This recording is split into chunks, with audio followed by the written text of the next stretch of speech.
Holiday shoppers are checking items off the Christmas list, but not every toy on the market is appropriate or safe for every child. We're joined by Sherry Hannon, the director of Safe Kids Fayette County.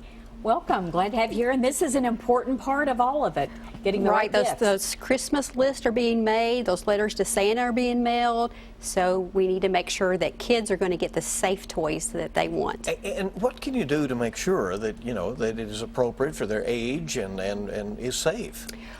Well, parents need to do a little bit of homework. You can go on websites and kind of get reviews of different toys, especially the hot toys. But pay attention to the warnings and the cautions that are labeled on the boxes.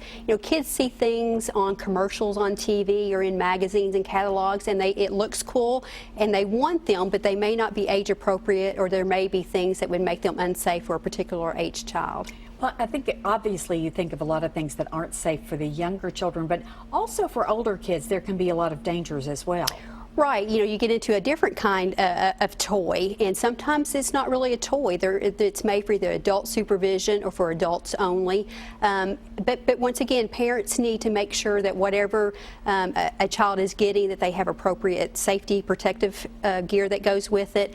That if it needs a license, or if it's not allowed on sidewalks or different types of things like that, that they do that homework to make sure that it is a toy that's going to be suitable and age appropriate. Okay, you brought some things in, and this one right here very clearly on the front says 4+. Right. Okay, now everybody's child is more advanced, right? So do you pay very close attention to those age groups, or is it a matter of really knowing the child? Well, I think that hopefully that the toy manufacturer has done their homework to make sure that those labels accurately reflect what age child should be able to use those things. That one has a warning on there because it is like a snow cone ice maker, so there's a sharp blade in there. Yeah. And if a child were to stick their finger where that sharp blade is that crushes that ice, but it's frozen, so a lot of young kids, because it's identified with the Disney movie and the princess and all that, that might be something that if they were to see on the shelves that they would want. But a parent would have to be very careful in letting the child